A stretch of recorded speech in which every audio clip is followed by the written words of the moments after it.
Are you ready? Well, that wasn't confusing at all.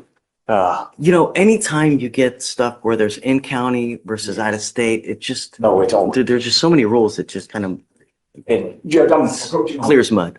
No, I know. I've seen those issues and have dealt with just enough to know I don't enjoy them. Is our guy on docket today? No, well, he's on docket, but he's here present in court. He made bond, so that I guess that gets rid of the issue about having to Coming up. BVR. Last name again is Gomez, and it's Matthew Gomez. You may have a couple on the docket. And did invite us to rehear PC this morning. The case I know is 183 days old. I have talked with the state. They're still trying to work with felony to see if they would approve him to do a mental health PTI, which we thought was appropriate. mental health in the case upstairs or Here. our case? Yes. Are you ready for a PC? Blaze? So, Your Honor, I think RJ was reading of it. I didn't know if you want the actual officer here or not. No. This is just cursory, but I want to know if you're ready for any arguments or whatnot. Yeah. Okay. Yeah, we're not addressing the new one whatsoever. Yeah. No. That's totally done. Tell me. Go for it. Alex, please. Judge. On August 25th, 2024, the officer was dispatched to a complaint unknown call at Harris County, Texas, with the call slip stating the following. The caller was rambling and refused to answer questions. The caller advised he has warrants for arrest and wants police to pick him up before he does something.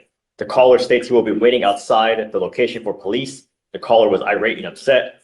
The caller was making threats towards police, stating they better be strong because he was going to fight and don't dispatch female officers.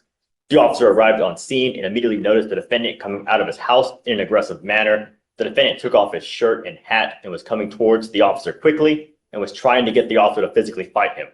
The defendant repeatedly stated he wanted the officer to fight him, and the officers immediately drew their tasers and began giving the defendant verbal commands. The defendant repeatedly refused to comply with the verbal commands and continued telling the officer and his partner to put their tasers away so they could fight him. The officer took the defendant to the ground by tackling him and used force to put the defendant's hands behind his back. The defendant was physically resisting and yelling the entire time. The officer then got the defendant into. Pause for a second. Did you catch that? The defendant actually invited the officers to fight him. Legally, that's not resisting arrest. At least not until it turns physical. But this moment perfectly shows where mental health and criminal intent collide in courtrooms across America. It's a tense mix of danger, confusion, and emotion. So here's the real question. What would you have done if you were that officer standing there as he ripped his shirt off and shouted for a fight? Handcuffs and moved him to the side of the patrol vehicle. The officer's partner held the defendant against the vehicle while the officer conducted a search. The defendant was still refusing to comply with verbal commands and was physically resisting. The officer then assisted the defendant into the patrol vehicle using the minimal amount of force necessary, and the defendant was kicking the officer's legs and still refusing to comply. Did they find anything? You said they searched, but they didn't find anything? There's no notes, no finding anything or completing the search, and they only know that they arrested him on the warrants as well as the additional resisting charge. What warrant did he have? He had municipal. I'll give you a second. Municipal warrants, right? Just municipal? Yes. Okay, all right. Yes. But I think a couple things are, and I know that's the DA's summary of the longer DIMS. And the longer DIMS notes reflect that when the officers got to the scene where they had been asked to come out and make an arrest and or been asked to come out and told there's warrants, but they get there and they don't have a chance to confirm anything or find out who he is or any of that stuff. But what's written in their longer DIMS report, the officers write down, he asked us to put our tasers away and fight him. And so it says in there that the officers made the decision to put their tasers away and go hands-on with him. And so that is... You're saying, you're telling me that they agreed to fight him? It's what they wrote. Can you imagine how much possible trouble they would get if they would agree to something like that? And I don't think that it's agree to fight him in the sense that, I'm not saying the officers did anything wrong whatsoever.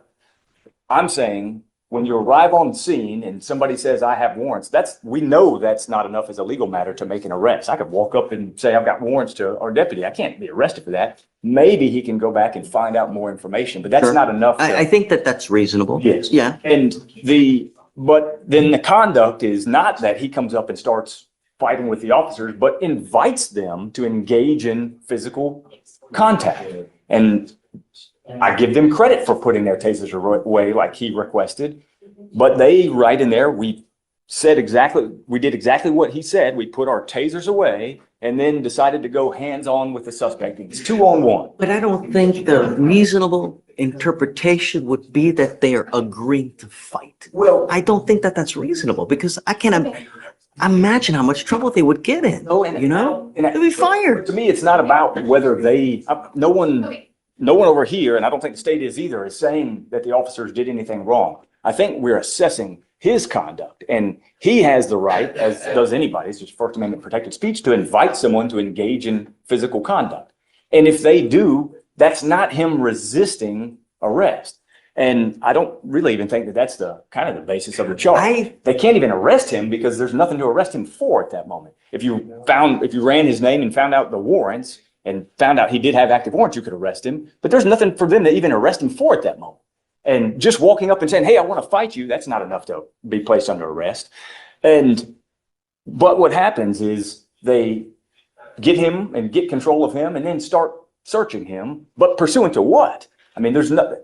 They still haven't verified him. No, I think that it's so difficult to be a police officer nowadays, you know? I understand. A fine line that you have to walk between because of social media, Sure. because of cameras, because of just the way that the public policy and people come down on officers and how they react to situations and how they can get in trouble themselves. That if you see a person who's not acting normal, they're having like a mental health episode, how do you quell that down? Do you tase them? Because we know that we've got situations where officers go rogue and they just start kill them. No, well, we've seen it too many times. And it sucks. It's sad, but and I'm not criticizing the officers one bit about that. If it's the case that he tells them, when you get here, I want to fight. And when they get there, he says, I want to fight. This judge just nailed one of the toughest questions in policing. How you handle someone in the middle of a mental health crisis without making things worse. Legally, officers can detain if there's a threat to safety. But morally, it's never that simple. You can feel the tension between law, safety, and basic humanity in this moment. It really makes you wonder, should mental health crises even be handled by police at all? Your taser's up and fight me. And they put their tasers up and decide to go hands-on with him. I respect them for having done it. I would like to know, because I'm not prepared to rule on this. What I would like to know is, what is the policy of the department when you have a person who's having a mental health episode? How do you handle that? Do you arrest them as like a community caretaking, right? Because in an effort to prevent them from hurting themselves or hurting another person, do you arrest them, right? Or what do you do? Because I don't know.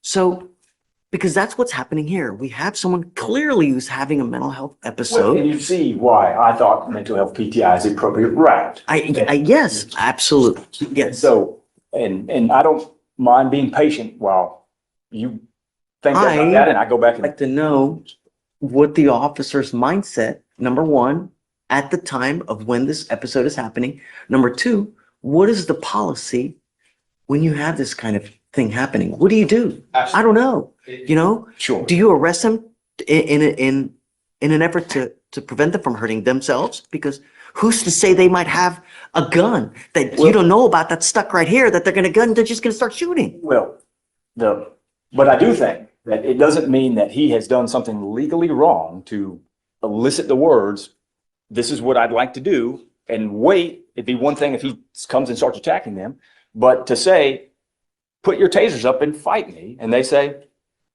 taser up. We go hands on. Hands on for what?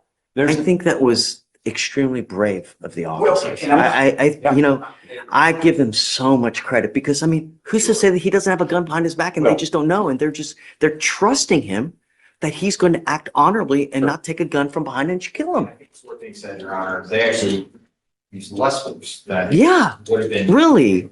God, that was freaking awesome. Again, this is not criticism whatsoever. Yeah, I understand. But I understand. the question is, what legally did he do wrong in that moment? One, to support a detention. Two, to allow for an arrest. And I don't know that there's enough for that. Either one of those. It may be enough to, I mean, I don't know if I walked up to our bailiff and said I have warrants, if that's enough for him to even detain me. I mean, there's just no corroboration whatsoever. So if you have someone that's coming up to you and threatening to assault you, right? Is that a crime? Well, yes, but that's not the There same. you go. Well, no, that's not the same thing, Judge, because I can walk up to somebody and say, hey, would you like to fight? And that's different. That's not threatening But to you assault. have to take the circumstances into account. There's a totality here. You Well- can't just take the statement in and of itself. The person's having a mental health episode. Sure. They're irate, right? You don't know what they're capable. You've never met them before. If I know you and you ask me to fight, that's a different question. Well, but I don't know. Versus I've never met him. Turns on. He's got warrants. He may have a freaking murder warrant out. Sure. Well, but They in know order about to- it because it's on the call slip. well, they know that he said that. Okay. They hadn't verified it. I understand, but it's still there and it's still in their mind. Damn, this guy's, there's a crisis here. How do we avert this crisis from happening? And I respect that portion of it for sure. But from analyzing whether or not there's probable cause to support the elements of this charge, I think that's where our focus really is at. There's so many like branches to this thing. I can't possibly rule right now. No, fair enough. And I appreciate that. And just from the state's perspective, I know that you wanting a little more information on it, I respect that. I think you have, just looking at the totality of the circumstances here, you have a call slip that says someone is, I think what the exact thing was, Yes, warrants. rambling and refusing to answer questions. He's advising he has warrants for his arrest and wants someone to pick him up before he does something. States he's waiting outside. He was irate, making threats towards people. They, at the bare minimum, have someone that could be a danger to themselves or others. They go out, and I know this is somewhat weird to say, but he approaches them in an aggressive manner with his shirt off, saying, "Come on and fight me." I would argue at the bare minimum, they have the right to detain him. A, to confirm those warrants, because they can't confirm those warrants without actually speaking to him, getting his ID, that kind of thing. B, then there's saying, "Come on and fight me," to a uniformed police officer. I know you're not ready. There's just too much. There's too much. That's, Well, You're incapable of verifying the warrants because of the episode that's happening. So but the actual charge in terms of the elements of this case are that he resisted a search being effected at the end of the fight. And all I saw there with respect to that portion of it was totally conclusory. And so that's where we think the PC falls apart on the element side of just this particular charging issue. And, but I want to again make it abundantly clear that we're not criticizing the officers whatsoever. I know you. I get, no one is It is a complicated situation. taking it in any, But we did think, and that's why the case has gotten to be 180 days old. I think we're at 182 right now, is because I've been trying to find out more and trying to work to get him approved for the mental health PTI, because that kind of is now fits. what happened upstairs going to throw a wrench in it? Yes, it has currently. They're going to reapproach felony and see if they'll still allow us to go down that route. But I think it's really the most appropriate route. And I'm not going to go into that case upstairs, but the allegation in that case, and I think legislature's made that a second-degree felony, if I'm not mistaken, assault of a peace officer. But the allegation is that his thumb. Second degree. Wow, the legislature made it a second degree now? Yes, Judge. Yep. And Yeah, holy moly. and I understand. Wow. But the allegation upstairs is, and I know there's different components to that whole fact pattern, but the allegation made the basis of the assault is that when they were trying to reposition his handcuffs, his elbow hit the officer's thumb. So it's not Oh, I thought here, when they were reading it, they were saying like he was kicking and screaming and kind of On like, the older case, Your Honor, he was. On the newer assault case is whenever they tried to put restraints on him, he pulled away and struck the officer's thumb with his elbow. That's for the felony, Your Honor. it'll be interesting to see if there's body cam to see what the nature of that Sure. pull was, right? Because that's ultimately, the case lives and dies on probably that, But right? from my perspective, and I hope that felony is in agreement with this when they learn kind of more about it, and it's a brand new case for them. But when they learn more about it, I hope that everyone agrees that Sure, if I think- there's mental health issues, then we solve that problem. So this young man isn't back here. And if he That line, don't make permanent decisions based on temporary emotions, is one of the realest lessons to ever come out of courtroom. It hits differently because it's more than just legal advice. It's powerful life advice. You can feel the judge genuinely trying to pull the young man back from the edge, offering wisdom that goes beyond the case itself. But it raises a real question. Do judges like this actually change lives, or do their words fade away the moment court ends? We're resources, very lucky, my friend. Very lucky. People have died for a lot less. You got to be very careful in today's society. People have, you never know who has a gun. You know what? I have a friend of mine that had a person that was road raging behind him just because he wasn't driving fast enough. The guy comes out, gets a knife and stabs him. Did nothing just because he was driving slow. You never know who you're going to run into these days, man. It just, you run into the wrong person for a lot less, they'll shoot your ass dead. Gotta be careful, man. and the advice that I've heard you say it in different ways is don't make permanent decisions based on temporary emotions. And Life's just too short, man. You know, you get one crack at it. Once it's gone, it's gone. Just, all right. I'll do whatever you want to do. Yeah. I'm not ready to rule in it yet. Fair enough. But I do think also I was asked to get bond conditions put in place while he's on a new bond. And what I'd like is the same old bond conditions. Don't What do we have now? commit any new offense, don't consume alcohol or Just be good. You know, 99% people lose self-control. That's why they're in jail. No self-control. You got to think. If I do this, what's going to happen? If I say this, what's going to happen? You got maybe a nanosecond to think about it. But that's what it's about. That's what makes you mature. Look at all those freaking old guys in there. Never grew up. Never grew up. And they'll never go. Yeah, I'll stick with the same bond conditions. Just no alcohol, no dope. Don't use, man. You know, is he taking any medication now? no. Okay, just be careful, man. Self-control. Got it? Just stay in touch. All will be good. Yeah, it's been great contacting me, Joe. Okay, I believe it. Okay, Mr. Gomez, good luck. Thank you as always. Thank you, guys. Your Honor, I am here on Mr. Enrique Rodriguez. I received email from pretrial services stating that my client, Mr. Enrique Rodriguez, failed to go and to pretrial service and pick up the portable device. Is Mr. Rodriguez here now? Yes, sir. He's here, Judge. Mr. Rodriguez, come forward, please. I think he was supposed to get it by 1:13:20. You don't have the devices we ordered you to do? No, sir. I have a letter from the State Department of Transportation in Austin saying I am No, not no. allowed to drive a car, so I figured I didn't have to get it. So I can't drive. I didn't know. I figured since I can't drive, why should I get it? And then Because I ordered you to get it. And now I'm revoking your bond and I'm putting you in jail because you've been a whole month without having it. You decide on your own? Courts don't work like that. It goes with you. Thank you, Judge.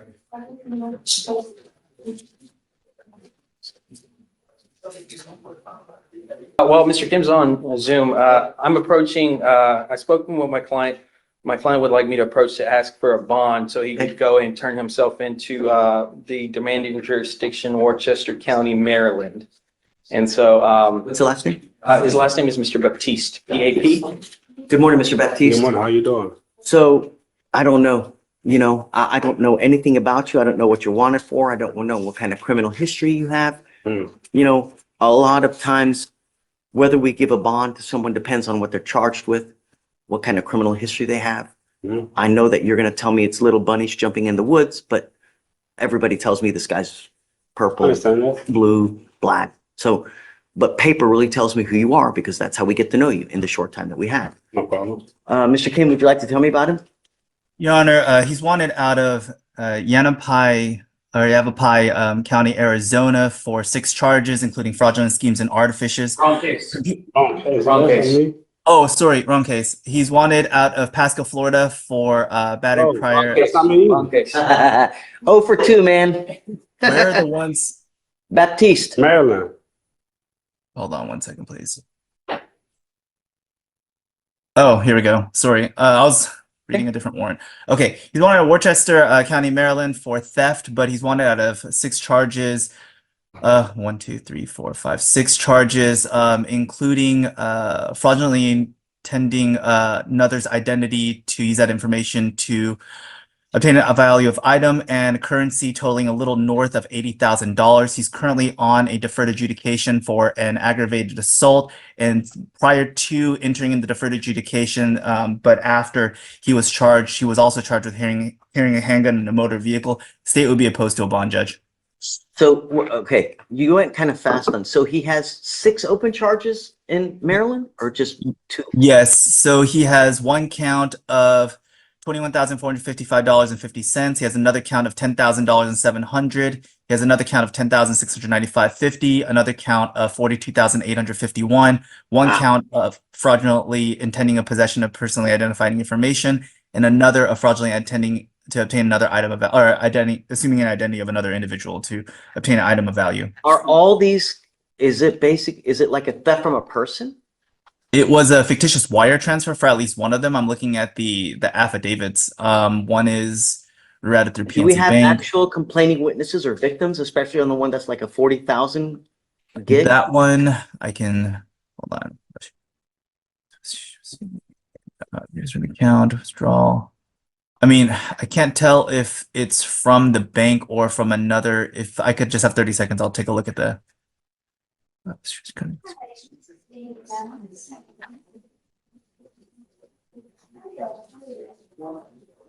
And how old are these cases? Are they new or are they old? These are relatively new, Judge. This one is from June of 2023. So obviously it was after he entered in the deferred adjudication for the aggravated assault. Obviously violating his conditions of the aggravated assault. Let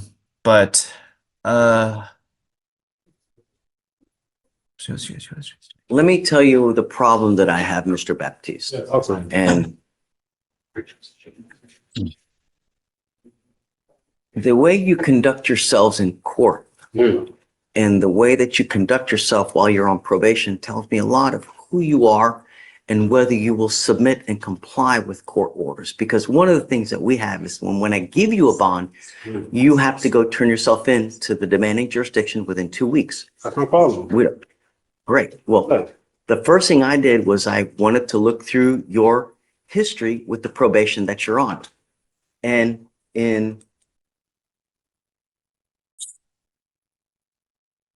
the first thing that I pulled up in this bond violation report, I have here, 5th violation report submitted for failing to report to the bond unit as scheduled. This is the alleged probation that you're on. That was waived. Stop. Okay. I don't want you to explain anything. I know. The only thing I'm trying to impart to you is the way that you've been on your probation and the fact that you've picked up the 6 cases in Maryland in 23 or 24, whatever it is, and the amount that it is, tells me that it scares me to give you a bond because I don't think that you will comply. And it's unfortunate because I don't like to keep people in, but the reality is paper tells me who you are. And all those bond violation reports, the 6 new cases. That's Sorry. one of the things, if I may, the Sure. 6 cases, it doesn't make a distinction whether there's 6 separate transactions or it's all one happening at one time. And so he hasn't been able to answer for that. This is only from 2023. He would like an opportunity to do so. He is going to work out his felony case when he gets up there tomorrow. He's going to have a chance to work it out. I don't know if he'll be able to work it out or not, but it's his first opportunity to do so tomorrow. if he makes bond up there, would you consider giving a bond then? No. No? It's just the way that the probation has played out and the fact that he has 6 here.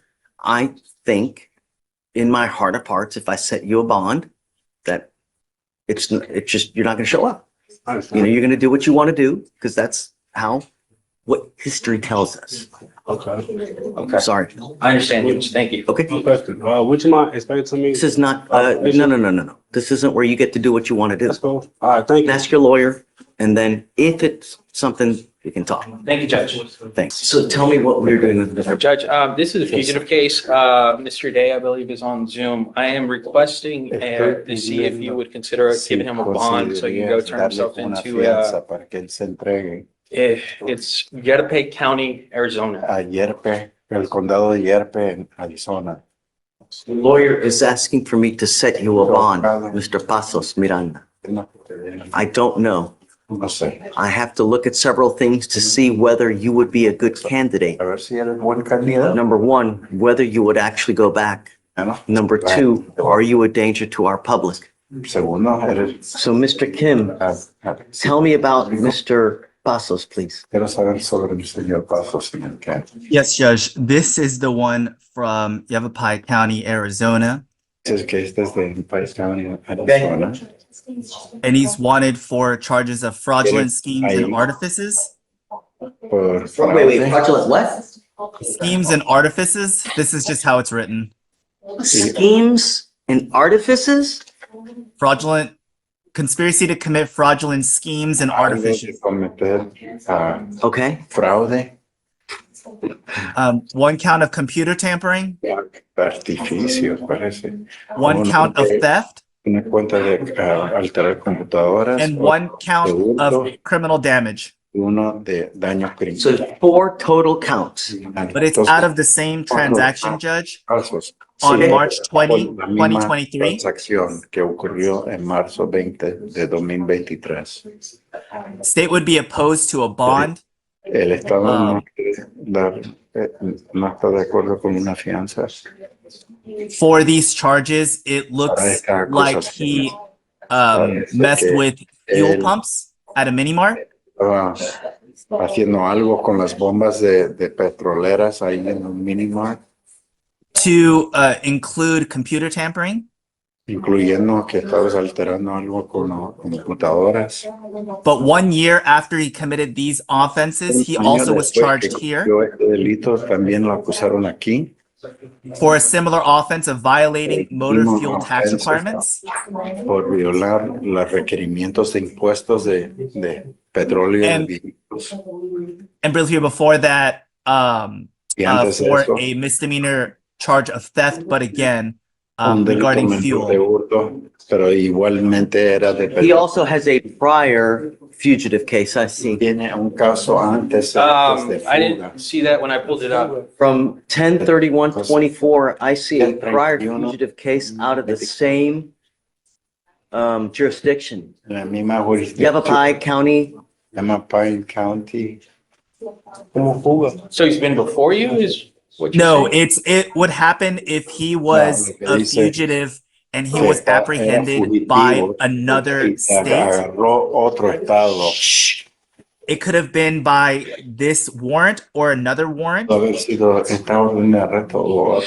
Oh, Una be- otra orden de but arresto. because it's resolved, that's why it's closed on our end. And I but let me can't ask you find this. it. Did he know about this in 2024? Because if he did, I'm not giving him a bond. He's saying he didn't know, Judge.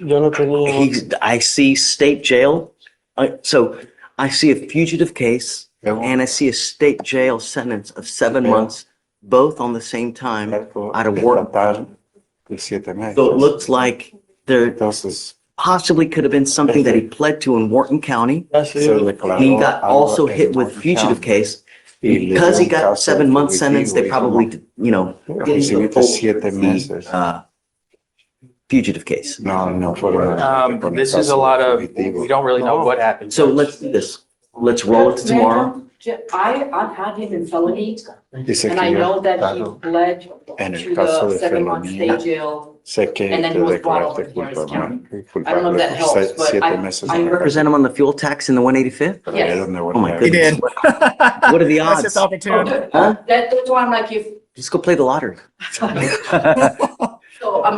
if that help, I don't know if that helps, but he was So- brought over Ella fue tu from. abogado, dice. Sí, Está hablando. Did he do 7 months state jail? Because I show a sentence No, of that's 7 still months. pending, so they're No, going to dice que send se him, está pendiente Still pending. todavía. right. 7 meses de Yes. cárcel. I know. No, Sorry. there is ya terminaste, because when I had him, there was a hold. ¿Ya terminaste con el caso in Wharton County? Yes. Okay, because when I had him, he still had a hold. If there is no more hold, that They means. run an they're sending- NCIC? Yes. Temporary freedom, how do you call it?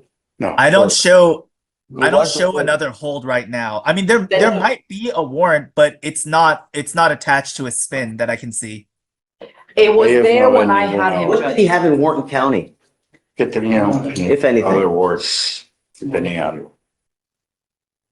It would have been a credit card or debit abuse. He was Creo que convicted abuso de tarjeta de crédito o de. on It's October the same 15, thing over and 2024. over and over, you know? Tarjeta. It's over and over. Y dice que no lo puede hacer porque es la They- misma cosa de it's- vuelta y de It vuelta. appears to me that Mr. Pasos Miranda continues to pick up the case Sigue over agarrando and over los and mismos over. casos. These fuel tax Igual, violations igual, where they igual, allegedly get, violación de- you know what I mean? de- So we've got one in Wharton, we've got one here, Tenemos now we've got Wharton, one in Yavapai County. en Yamapan County. So is it because of the types of cases he's picking up, or Not are we this going one, back? but tipo de it keeps happening.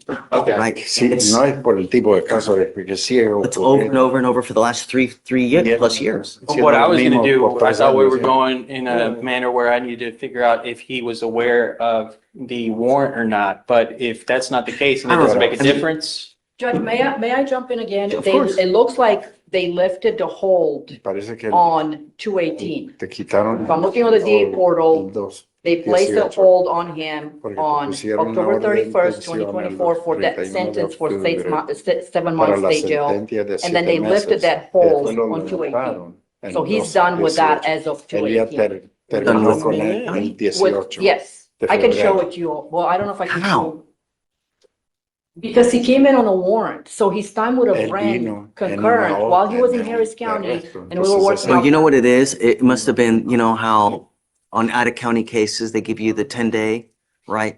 And if they don't come pick you up, they release the whole within 10 days. That's what. it's No, probably- well, so sorry, Judge. For this one, for the one on February 18th, that's for our 185th violation of motor fuel tax. That one, the release hold was on February 18, 2025. And then that triggered the in-county extradition for likely Wharton County for the out-of-county. That one was released on February 21st, 2025. La orden esa te la quitaron. But effectively, both of them, because they're state jail, it would have run concurrent. And at this point, based on when he was taken in, it's likely time served.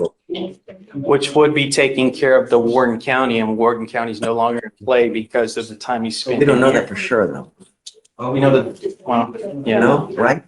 So let's do this. Can we roll it to tomorrow and you can try to figure out? Yeah, let So me we have figure a out. concrete, you know? Let me get everything in place. I'll roll it, try to get some confirmation on Wharton and figure out if he had knowledge of this case out there. I mean, I have a concern if he knows that this is open, because it's been open since 23. Right. Él sabe, de hecho está abierto desde I have a problem. I get it. 2023 I'm gonna que tenía continue una to, like, orden de- Okay. Let him slide when he knows it's open. y Let me get all sabía this que in estaba place and abierto. we'll reapproach. Okay, let's do that. Bueno, deja de hablar con él. Okay, thank you, Judge. Thank you, Judge.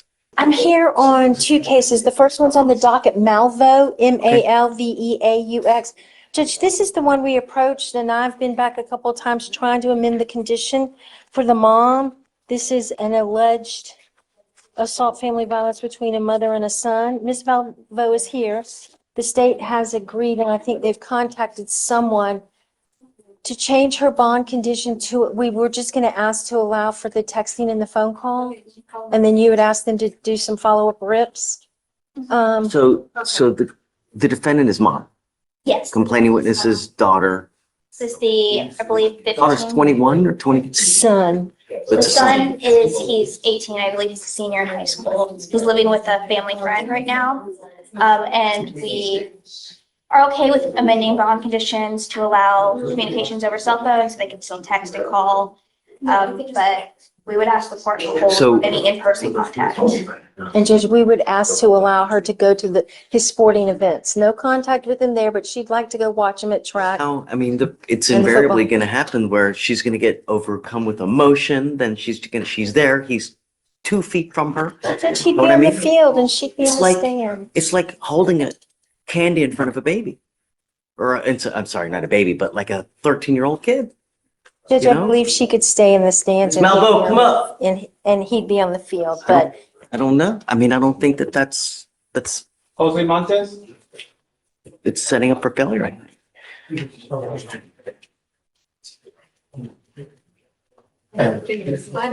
The only thing I want in the short life while I'm here is to protect every single complaining witness in these cases, in this county, in this state, as much as I can. And the problem is that temptation is so very high. We have at this moment a no contact order. You're not supposed to have any contact with this person. Your lawyer's asking for me now to allow you to have contact and texting privileges so that you guys can have some kind of communication. The state is still opposed to having you in-person contact. And the problem is that if you go to, and I'm inclined to, agree about in-person contact. The problem is that if we allow you to go to these sporting events and he's 2 feet away from you, the temptation is so high, it's invariably going to happen. And we're not there to see whether it happens or not.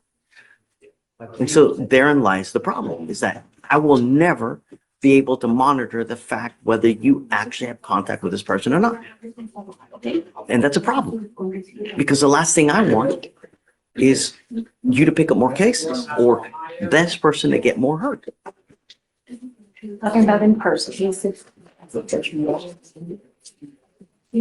Y'all have him as 18? We actually have him in the updated rip page 16. Yes, Judge, he's 16.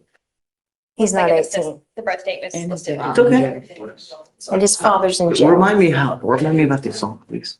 Sorry, Your Honor. Refresh me about the assault, please. How bad? We're talking. Yes, Your Honor. So the assault took place in June 2024, and the victim was identified, and the victim explained how his mother, the defendant, assaulted him by biting.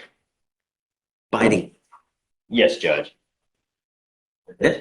You see.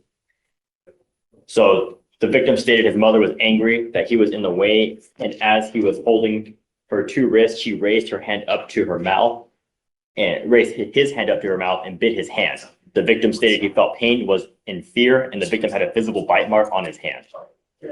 Judge, the son is holding her first, just so we're clear on what's happening. I mean, Yeah, Yes, but it does he's state not that. quite saying that. Well, it does I state mean, fully what that. circumstances happen to where a 15-year-old grabs mom, right? I mean, perhaps they were fighting, I don't know, but the fact Judge, remains is that there's been no facts and nothing in the probable cause that I've been given or that I've shown that any of this was between the mother and the son. I believe it was between my client and another lady, and the son comes and holds her. I believe that's what the So- facts will bear out. he's trying to protect her. He's trying to, I guess, de-escalate the situation. Judge, I believe that those would be facts that I would want to Right, try. I mean, yeah. I don't know, Right. and so, right, same thing, I mean, Those would be regardless, what we facts do that know, I'd want to bear out, but it's not like she just walked. I didn't want when you're making your decision for you to be basing it on what it sounds like she walked up to him and bit him. That's not how it happened. I get it, thank Thank you. you. Thank Because, you. and, I mean, the idea is that we really want to know under what circumstances everything happens. That's why with every case that we have here, we really delve into it as deep as we can to determine, is there probable cause? What circumstance should we have as far as contact or no contact? Guys, what do you think? Judge, we're okay with them texting and calling each other just to catch up. What does he want? I mean, at the end of the day, So we need to find out what he It's a little bit of wants. a complicated situation in terms of the complainant's guardian, because he is 15 and said he's living with a family friend. 16. What we do know is that he does not want to be living with the complainant, with the defendant, who wants eventually, I think his eventual goal is to get emancipated. We do know that. We talked to the person that she's living with and says that they have been texting already. So because of that, we're okay and that they're Are you okay. with texting it. already in violation of a no contact order? If that's the case, I mean, I've got it. We'll take issue with that. So this was based on the talking to this parent. She wasn't entirely sure. Do we have a no contact order now? I'm not. Not entirely sure. And the other thing is that we haven't confirmed that with the complainant itself, the 15-year-old. So at this point, we don't have evidence to move on a violation of a protective order or anything at that point. But it seems like the kid is okay with calling and texting, but hasn't. But you don't know that for sure, though. You don't know that for sure, right? That's correct. And Judge, as of December 18th, 2024, there was a no contact order in place. I hope that you're not having contact with this I'm person. not having that. I hope. Just let's do this. Why don't we set this off for a couple of days? If you could please reach out. I want to know what he wants or she wants. Judge, Being here in school is really hard. I want to honor the complaining witness's wishes. we've, This is that they just don't know.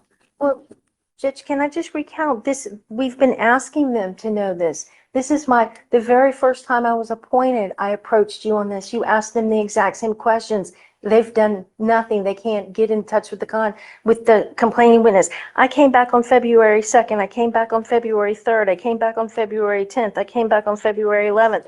I came back on February 12th. I agree with her. That's kind of, that's, That's why at this point we are agreeing to have that full connection, which is what. but you still don't know. We have talked to the guardian, we just haven't been to go talk to the kid. The legal guardian is an aunt who does not live with the complainant. Who we're talking to was a family friend. We've talked to her, we've given her multiple calls. So, We just haven't been able to get. so let's do this. Judge, Let's- that's a misstatement. The sister's not the legal guardian. The son is living with a family friend right now. His father's in jail. The complaining witness is a boy or is it a girl? He's living with a It's the boy. schoolmate, Judge. A friend from school. He's living with a friend from His school. dad dropped him And she's there going to do a and went to BIP. The jail. chief has offered a BIP and dismiss. I get it. I understand. A BIP in a parenting class. Sorry. He did tell me that, Judge. I understand, but I always want to honor the complaining witness's wishes, right? So let's do this. I do find it unreasonable that they've been here as many times as they have, and you guys have been unable to do this. So what I would suggest is do this. Reach out to them and say that we're going to subpoena them to come to court if they did not get in contact with you guys. Because I agree with you that it's unreasonable to have to come back 4 or 5 times just to see. So let's set this off maybe like 3 days, 4 days. Reach out to them and say, hey, we are going to subpoena you to come to court. If you guys, all we want to know is what's going on and whether you guys want to have contact and in-person contact as well. So ask everything so that you guys don't have to come back. Anticipate every single question that they're going to want known so that you can. Yes, Judge. So what we can do, so you don't have to waste your time coming to court. We can set it off 3 days, 4 days, and I'll waive your next appearance so you don't have to come here. And then she can reach out to you, phone that. Because I don't want you to have to miss work or whatnot or anything.